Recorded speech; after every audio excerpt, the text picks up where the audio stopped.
Saudi अरब ने कहा है कि वह रियाद में गैर मुस्लिम प्रवासियों के चुनिंदा समूह को शराब बेचने के लिए एक दुकान खोलेगा। 70 साल में यह पहली बार होगा जब सऊदी अरब में शराब बिकेगी। रियाद में इस शराब की दुकान के ग्राहक सीमित डिप्लोमेटिका स्टाफ होंगे।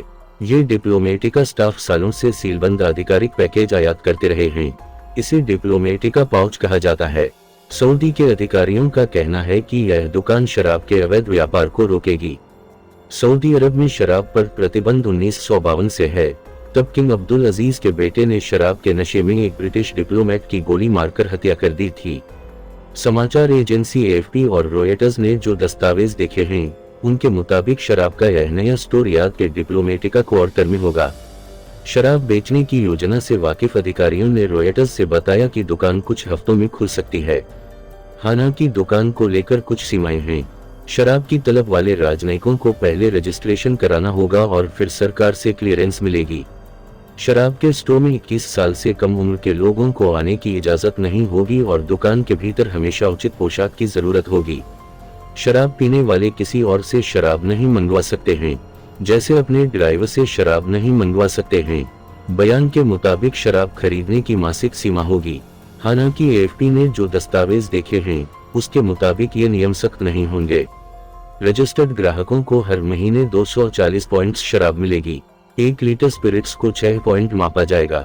1 लीटर वाइन को 3 पॉइंट्स के रूप में देखा जाएगा और 1 लीटर बियर 1 पॉइंट में। यह नहीं बताया गया है कि आम विदेशियों को भी शराब मिलेगी या डिप्लोमेट्स तक ही सीमित रहेगी। शराब रियाद के जनजीवन का हिस्सा बन जाएगी, लेकिन शराबियों के लिए सबसे अहम यह होगा कि कहाँ पीते हैं और पीने के बाद कैसा व्यवहार करते हैं। अभी सऊदी अरब में शराब पीने या रखने के लिए जुर्माना, कैद, सार्वजनिक रूप से कोड़े और अनाधिकृत विदेशियों को वापस भेजने का कानून है। शराब नीति से जुड़े नए दस्तावेजों के मुताबिक सऊदी प्रशासन नए नियम पर काम कर रहा है। नए नियम के तहत शराब की खास मात्रा लाने की अनुमति होगी। इससे शराब के अनियंत्रित लेन देन पर रोक लगेगी। सालों से डिप्लोमेटिका स्टाफ अपना पाउच इस्तेमाल करते हैं और सऊदी प्रशासन इस मामले में कोई दखल नहीं देता है। सऊदी अरब के इस रुख को भी उसके विजन 2030 के आईने में देखा जा रहा है। सऊदी अरब के प्रधानमंत्री और क्राउन प्रिंस मोहम्मद बिन सलमान इस विजन के तहत सख्त नियमों को उदार बना रहे हैं। खाड़ी के दूसरे देशों में भी शराब को लेकर ऐसी ही नीति है। हालांकि यूएई और कतर में 21 से ऊपर की उम्र वाले गैर मुस्लिमों को होटल, क्लब और बार में शराब बेचने की इजाजत है।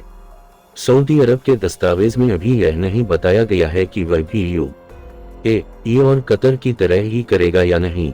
इस्लाम में शराब हराम है।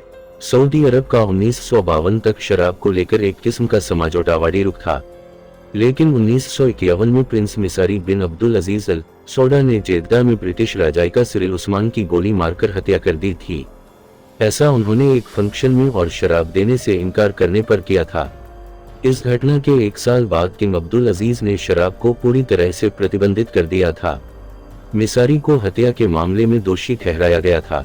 विजन 2030 की घोषणा 2016-17 में की गई थी। इस योजना का मुख्य उद्देश्य सऊदी अरब की अर्थव्यवस्था की तेल निर्यात पर निर्भरता को कम करके उसमें विविधता लाना है। देश में दूसरे उद्योगों को विकसित करना, पर्यटन उद्योग को बढ़ावा देना और निजी उद्योगों को बढ़ावा देना है, ताकि वो देश में अधिक रोजगार पैदा कर सकें और सरकार पर से यह बोझ कम हो।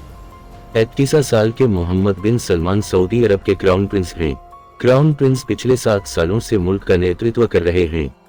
क्राउन प्रिंस ने अपने नेतृत्व में सऊदी अरब में कई ऐसे फैसले किए जिनकी तारीफ हुई और कहा गया कि एमबीएस सऊदी अरब को एक इस्लामिक रूढ़िवादी मुल्क से आधुनिक देश बना रहे हैं।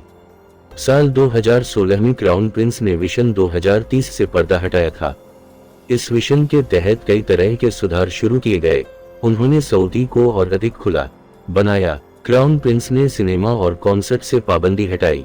यहाँ तक कि हिप हॉप कलाकारों को भी बुलाया गया। महिलाओं को गाड़ी चलाने का अधिकार मिला और उनके लिबास को लेकर भी उदारता दिखाई गई। क्राउन प्रिंस ने प्रतिक्रियावादी मौलवियों की भूमिका सीमित की, धार्मिक पुलिस को खत्म किया। इसके साथ ही अमेरिका ने इसराइल से संबंध ठीक करने की गुंजाइश भी तलाशी। अमेरिकी पत्रिका द अटलांटिक ने सऊदी क्राउन प्रिंस से 2022 में पूछा था कि क्या वह सऊदी अरब को इतना आधुनिक बनाएंगे कि उसकी इस्लामिक पहचान कमजोर पड़ जाए। इस सवाल के जवाब में क्राउन प्रिंस ने कहा था, दुनिया में हर देश की स्थापना अलग अलग विचारों और मूल्यों के आधार पर हुई है। मिसाल के तौर पर अमेरिका लोकतंत्र, स्वतंत्रता और मुक्त अर्थव्यवस्था जैसे मूल्यों के आधार पर बना है। लोग इन्हीं मूल्यों के आधार पर एकजुट रहते हैं। लेकिन क्या सभी लोकतंत्र अच्छे हैं? क्या सभी लोकतंत्र ठीक से काम कर रहे हैं? निश्चित तौर पर नहीं। हमारा मुल्क इस्लाम के मूल्यों और विचारों की बुनियाद पर बना है। इसमें कबायली संस्कृति है, अरब की संस्कृति है, साथ ही सऊदी की संस्कृति और मान्यताएं हैं। यही हमारी आत्मा है। अगर हम इसे छोड़ देते हैं तो देश नष्ट हो जाएगा। हमारे लिए सवाल यह है कि सऊदी अरब को विकास और आधुनिकीकरण के सही रास्ते पर कैसे लाया जाए। इसी तरह के सवाल अमेरिका के लिए हैं कि कैसे लोकतंत्र, मुक्त बाजार और स्वतंत्रता को सही रास्ते पर रखा जाए।